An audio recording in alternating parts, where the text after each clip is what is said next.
Hello, Gold viewers from around the world. I'm Kristen Schwartz, licensed midwife and MC here at Gold. And I'm chatting today with Robin Glass. And Robin is here for us because she will have a presentation titled Optimizing the Feeding Abilities of Premature Infants to Support Breastfeeding as in celebration of World Prematurity Day 2022. Welcome, Robin. It's good to see you here. Thank you very much. I'm very glad to be joining Gold for this event, actually about a very important topic. Absolutely. So let's briefly talk about World Prematurity Day. Just give us a little overview of that day for our audience that is not so familiar with the topic. Well, I think it really is serving to help us look at the role of premature birth in the health of infants around the world, not only for the infant itself, but society at large really has impacts when a baby is born prematurely, both for the family, for the medical system, and the like.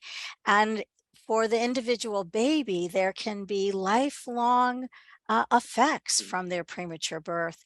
So the most important thing we could do actually is to try to prevent premature birth. But beyond that, we can really help these babies thrive better. And as part of doing that, breastfeeding is a very important part of thriving for any baby, but certainly for infants who are born early. Yes, absolutely. So, Robin, before we go into the topic, first of all, let us know where in the world you are located. Yes, so I am in the Great Pacific Northwest in Seattle, Washington, almost as far north as you can get within the lower 48 states. And so I'm in a very unique geographic part of the world. We actually have every single type of weather, every single type of geography in our state, and it's a wonderful place to be. Sounds absolutely beautiful. Let's talk now about your background, and about, of course, the important work you do. So tell us a little bit about your professional journey here. Yes, so I am an occupational therapist, and I've been an occupational therapist for my entire career now. And during that, I have worked in pediatrics.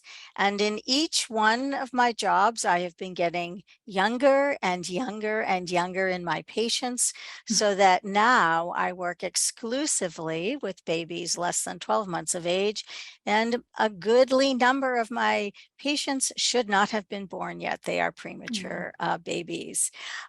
And so I have really felt that I could make a difference very early in life.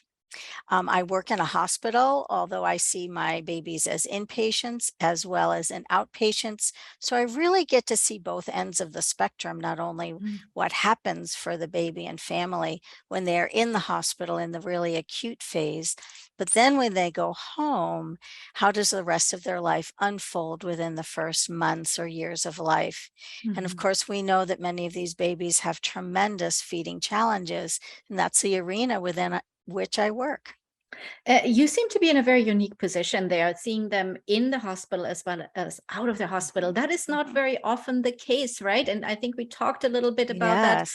earlier on before here, sitting down officially about that there is also a gap of data or missing data on what's happening to these little ones after they leave the hospital. Can you talk a little bit about that? Yes, it's a really interesting phenomena. We have lots of information that individual hospital programs may do research on to look at their outcomes and how some of these babies are progressing towards discharge and how well they are learning to feed to progress towards discharge. But once they leave that institution, there is a gap between the information that we have in outcomes versus the outcomes in the outpatient world. We have lots of research that just looks at babies when they're out of the hospital, but for single institutions to look at, here we have our babies in our NICU, and what happens to them in, say, the first year or second year of life. There really seems to be a gap in that type of information. I see babies who leave NICUs in my area and everyone thinks, oh, things are such a success. And they go home Mhm. and many things change and the baby is not feeding as well. And there are additional crises when they get to the outpatient world. So we really do need to learn more about that. Absolutely. And I can only imagine it is a very challenging time for these Mhm, parents too. mhm, There were some, maybe they had experienced some successes in the mhm, NICU, mhm. and then coming home in a totally different environment. Exactly. It is very different, and Mhm, unexpected things can mhm, happen. So, mhm. what do you see in your field there? Well, it's a good point of view to have. I think certainly in the United States in our NICUs, one of the prime drivers of care is length of stay. And Hmm. so there are lots of pressures on both the baby and the family to do what is necessary to get out of the hospital. And so very often feeding plans that do work in the hospital setting where there's lots of scaffolding from the medical staff don't actually always translate to the outpatient world. But the other piece that happens is that as the babies get older and as they get smarter, these premature babies have something to say about the way they are fed. And so they begin to have opinions about what is going on, and they might not always like the way they're being managed. So it's a really interesting transition because as the babies become people who Hmm. have things to say and communicate, they really are telling us how they are viewing the interactions that are occurring during the feeding process. Yeah, interesting. And many of these little ones also have other challenges, not just feeding, but they were hooked up to instruments and have other Exactly. maybe for the rest of their life, Mhm, health issues mhm, that mhm. comes on top of that. That makes the Yes. situation not very easy for most of these families, right? Yes, exactly. Well, these days we have babies who leave the hospital and they are stable, but they Mm. may not, in fact, be totally healthy.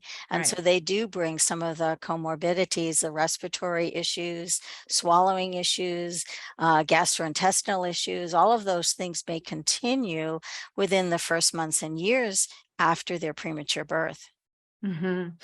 I can only imagine over the length of your career. I mean, you've been doing this for a For a while, right? long time. For a long time. That's You have right. also seen little ones being born and survive earlier and earlier, right? It was Exactly. used to be 28 weeks. Now we're down to it's incredible. It's So incredible. you see also Mhm. more Exactly. challenges when it comes to feeding, correct? Yes, that is correct. And because I've been at the same institution for a while, I recently had what I might call a full circle. Hmm. So I saw a baby when they were just born, and that baby grew up and had a child who landed at my hospital, and I got to work with that baby as well. So it was quite an interesting event for me. I never really thought that would happen, but it really was sort of a nice thing to know now the parents as well as now the new baby. Wonderful. So it's absolutely beautiful, the work you're doing there. Now let's talk about the presentation here Mhm, that you will have mhm. with us in November on this very special day. Right. And I mentioned the title is Optimizing the Feeding Abilities of Mhm, Premature mhm, Infants to Support mhm, Breastfeeding. What mhm. can we look forward to learning from you on that day? Well, I hope that we can really look at some of the concepts that underline the feeding process for these babies as they are learning to breastfeed. The participants will come from all sorts of settings where they're working with dyads on breastfeeding. And so I thought to make this broader to really think about from the baby's perspective, what are the kinds of things we need to consider to help them do their best? Beautiful. The baby's perspective. And Mhm. I like how you have that broad approach, because you're right. It's not a one person show. It's like Right. many, many professions. And Mhm. of course, the parents are involved in this as well. So Exactly. I like learning more about that. And I'm looking very much forward to this presentation, Robin. Thank you very much. And now some information for our viewers. This presentation will be live and open access, which means it doesn't cost you anything, and you get a nursing contact hour and a SERP if you participate here with us. The live presentation will be on November 17, but don't worry, everything is recorded. So if you cannot be there live, you can also watch the recording. Please join us on this very special day and share this information with your colleagues and friends in the field. The more people learn about this and get the education needed, the more families we can help in our communities. Thank you again, Robin, for sitting down here with Welcome. me and chatting. And thank you to all our audience here around the world. Bye-bye, everyone.